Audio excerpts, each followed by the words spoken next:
idea of perfection is an illusion and relative to evolution in time and space. Why?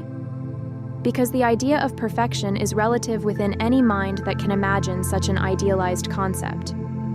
Where one sees perfection, another sees imperfection. Each life, even God, is subject to limits within the world of form, thus perfection is relative to those limits. Wherever limitation and duality manifest, perfection becomes a never-ending pursuit. In the universe itself, we see limitations at varying levels of creation and manifesting life forms. But all lives, including the life of God, can expand these seeming limits, or what is called in esoteric language, the ring pass not.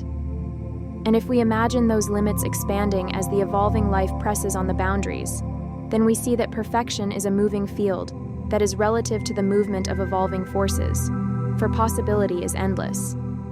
Therefore, can we not see that we have defined perfection as a relative and expanding part of the evolution of all life, including God? Consider any creator at any level, including the one God. Can a truly perfect creator or God create imperfection? Yet imperfection abounds in all creation that we see before us. If God could create truly perfect beings and make a perfect material world from the beginning of time, how boring would that be?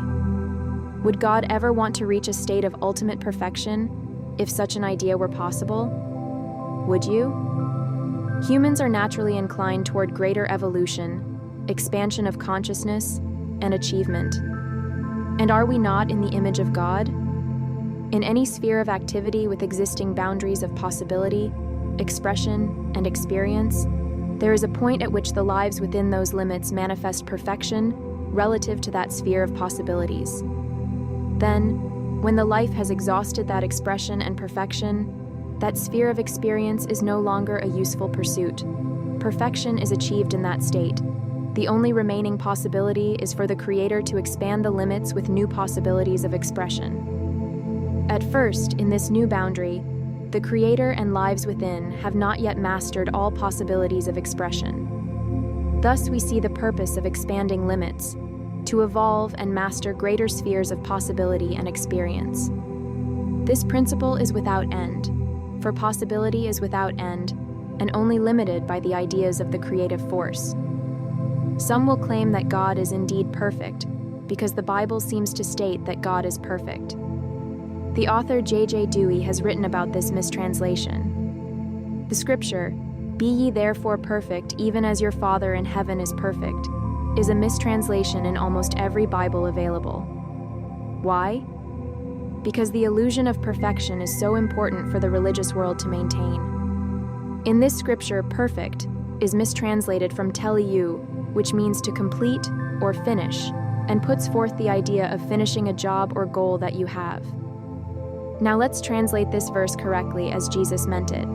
Therefore finish or complete the work you are given to do, even as your Father in heaven completes his. Isn't the true rendering the more practical for the average person? Let us consider video games as an analogy to the universe in which we live. When a player has mastered all possibilities that the game offers, the player then seeks a new level within the game or a newer version of the game. The player has become bored with the old level and has mastered it so completely that it is pointless to continue playing the same level. Perhaps the player will return and play the same level after some time has passed, because often the player wishes to retest his skill and mastery. Occasionally, the player is surprised by a new version of the same game or level, which is enjoyable for a time. But eventually, even this play and replay is fully mastered, and the game ceases to satisfy. It's no longer as fun and challenging as it once was. The player always seeks more experiences and challenges. He or she wants new levels to conquer, or may want to play an entirely new game that offers different possibilities. God's experience is no different, for if God has already met every challenge and conquered all possibilities, assuming that were even possible, God would feel like the player of a video game, bored and unmotivated to continue playing. God needs expansion and new experience, just as humans and all life forms seek continually for new and expanded heights of attainment. ever greater expansion of consciousness to identify with lives higher and more evolved, even God. The Bible succinctly states, "And he that sat upon the throne said, Behold, I make all things new." Certainly God seems as perfect a being as humans can imagine. All things are possible with God. Note that word, possible. But possibility does not mean attained or achieved.